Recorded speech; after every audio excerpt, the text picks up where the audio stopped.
नमस्कार, मैं डॉक्टर दिव्या शुद्ध पर आप सभी का स्वागत करती हूँ। एक बात जो हम सभी ने अपने जीवन में कभी ना कभी सुना है कि अपना पका हुआ खाना 2-3 घंटे के अंदर खा लें, क्योंकि बचा हुआ भोजन निर्जीव होता है, वे प्राण से रहित होते हैं और इसलिए यह पाचन को प्रतिबंधित करता है और आपके स्वास्थ्य को कहीं ना कहीं परेशान कर सकता है। साथ ही कम प्राणा के कारण यह भोजन तामसिक हो जाता है। लेकिन सच तो यह है कि जीवन शक्ति या प्राण की कमी खाना पकाने की प्रक्रिया में ही हो जाती है, नहीं क्या? ऐसे कुछ रिसर्च स्टडीज़ भी हैं जो गाजर से कैरोटीनॉइड पर भोजन तैयार करने के प्रभाव को दर्शाते हैं। एक और रिसर्च है जो स्वास्थ्य को बढ़ावा देने वाले कंपोनेंट्स पर खाना पकाने के विभिन्न तरीकों के प्रभाव को दर्शाता है। तो खाना पकाने के दौरान पोषक तत्वों की मात्रा अक्सर बदल जाती हैं। उसमें से कुछ पानी में घुलनशील विटामिन्स, वाटर सॉल्युबल विटामिन, वसा में घुलनशील vitamin, fat soluble vitamins and minerals. अब सीक्वेंसली हम जाएंगे कि खाना पकाने की किस विधि पोषक तत्वों को किस प्रकार प्रभावित करते हैं। Boiling, simmering and poaching. So boiling, simmering and poaching ये सभी पानी आधारित खाना पकाने के समान तरीके हैं। इन तरीकों में पानी के तापमान के अनुसार अलग हो जाते हैं।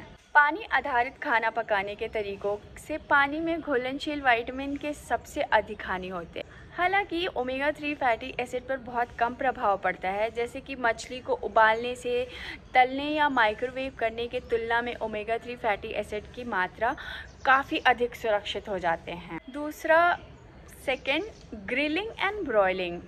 ग्रिलिंग और ब्रॉयलिंग ड्राई हीट में खाना पकाने के समान तरीके हैं। यह बेहतरीन स्वाद प्रदान करता है, लेकिन विटामिन बी का लेवल को भी कम करता है।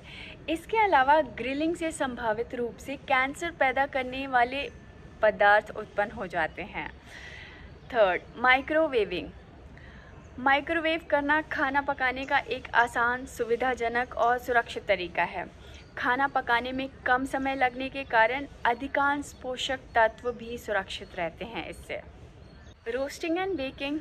Roasting and baking dry heat के साथ ओवन में खाना पकाने को संदर्भित करता है। विटामिन बी को छोड़कर अधिकांश विटामिन्स और मिनरल्स पर कोई महत्वपूर्ण प्रभाव नहीं पड़ता है इससे। Next, sorting and stir frying. Sorting and stir frying के लिए भी भोजन को एक पैन में मध्यम से तेज़ आंच पर थोड़ी मात्रा में तेल या मक्खन में पकाया जाता है।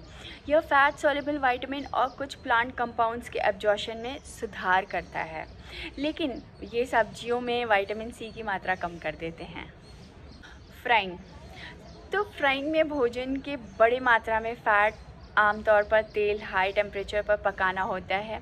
यह भोजन को स्वादिष्ट तो बनाता है, और जब स्वस्थ तेलों का उपयोग किया जाता है तो यह कुछ लाभ भी प्रदान करता है। हालांकि फैटी फिश को तलने से अवॉइड करना चाहिए। ऑल्सो बाकी फूड को भी तलने का समय कम करना सबसे अच्छा रहेगा यहाँ। Last, steaming. Water soluble vitamins और पानी में घुलनशील विटामिन सहित पोषक तत्वों को संरक्षित करने के लिए स्टीमिंग से खाना पकाने का सबसे अच्छा तरीका में से एक है, क्योंकि ये विटामिन्स गर्मी और पानी के प्रति संवेदनशील होते हैं। नकारात्मक ड्रॉबैक यहाँ पे ये है कि उबले हुए सब्जियों का स्वाद फीका हो सकता है, लेकिन रिसर्चर्स ने पाया है कि ब्रोकली, पालक, लेटस को भाप में पकाने से उनमें विटामिन सी की मात्रा केवल 9 to 15% ही कम होती है। अब यहाँ पे इन सब के बाद हमें ये पता है गर्मी है जो विटामिन्स को नष्ट करते हैं, ठंड नहीं। वास्तव में एक एयरटाइट कंटेनर में अधिकांश पका हुआ भोजन कम से कम 2-3 दिन तक और कुछ भोजन 1 सप्ताह तक चल सकता है। बचे हुए खाने को फ्रिज में 3 से 4 दिन तक ईजिली रखा जा सकता है। इसके बाद फूड पॉइजनिंग का खतरा बढ़ जाता है 4 दिन के बाद। यदि आपको लगता है कि आप 4 दिनों के भीतर बचा हुआ खाना नहीं खा पाएंगे तो उन्हें तुरंत फ्रीज़र में फ्रीज़ कर दें। यकीन करें, यह खाना आपका 4 से 5 महीनों तक सुरक्षित रहेगा। इतना ही था एटलास अल से। खुश रहिए, स्वस्थ रहिए।